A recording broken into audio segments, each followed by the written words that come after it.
Let me show you how to make New York style bagels at home using your sourdough discard. These bagels are absolutely incredible. They're soft in the middle. They have amazing flavor, especially because of the discard, and they're really chewy on the outside. They will knock your socks off. I promise you're going to love them. So good.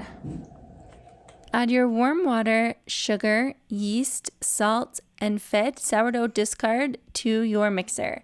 You can use unfed starter, but I think that the dough comes out a little bit better when your starter is bubbly and happy. Next, you're going to add in your flour. I usually keep back about a half a cup and check the dough before I add the rest of it in. I'm using a Bosch mixer to make these bagels, but I've also made them in a KitchenAid. You can make these by hand, but it takes a lot of kneading to develop the gluten for a chewy bagel. The good news is that the dough is not sticky, so it's really easy to handle by hand. I let it knead for a minute, and then I like to touch the dough and see how it feels. You want the dough to be firm and not sticky, and so you may want to add that last half a cup of flour. The nice thing about bagel dough is that it's very forgiving, and it's difficult to add too much flour. So if your mixer is having a hard time mixing in the flour, then you can take that dough out and give it a little knead on the counter to mix the rest of the flour in, and then go ahead and add it back to your mixer to finish kneading. After it's done kneading, remove it from the mixer, and it should not stick to your hands at all.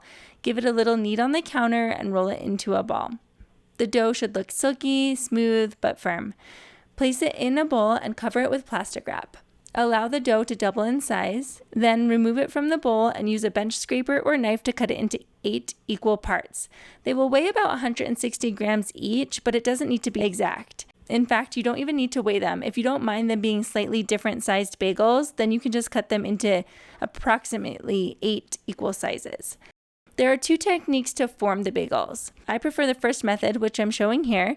And first you're going to squeeze out all the air bubbles, and then I smack it onto the counter and roll it up. Then I'm going to use my hands to roll it out so that it fits over my hand and it overlaps on my palm.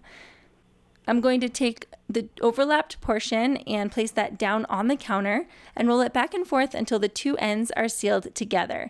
If you're finding that they aren't sealing together, you can add just a dab of water onto the counter so that the dough sticks together a little bit better.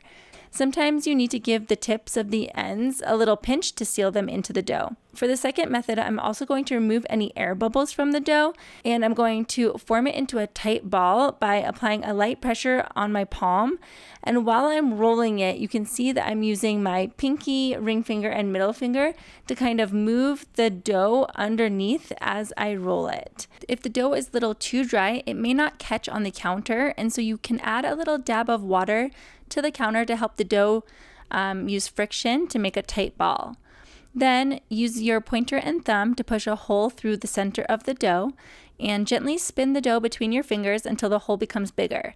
Make sure that you take your time to make a big hole, or else it will close up when you boil and bake the bagels. Place all the bagels on a floured surface. Heat your water and sugar to a boil. Your bagels are just sitting on the counter and they should begin to be a little bit puffier. You don't need to wait until they double in size, but you do want them to be a little bit smoother on the top and a little puffy. Add a few bagels at a time to the boiling water and boil on both sides. Next, you're going to line 2 sheet pans with a good quality parchment paper or a Silpat mat, and make sure that you have your toppings ready. If you add the toppings as soon as the bagels come out of the water, you can avoid making an egg wash for the top of the bagels. Bake them in a 400-degree oven, and you end up with delicious New York style bagels with a chewy crust and a dense but soft interior. I love to serve these New York style bagels with cream cheese, lox, fresh tomato, and red onion. They make delicious egg and cheese breakfast bagels, and they also freeze great. I have some tips for freezing them on my blog. For the complete recipe with printable instructions, check out my blog at timeforthetable.com.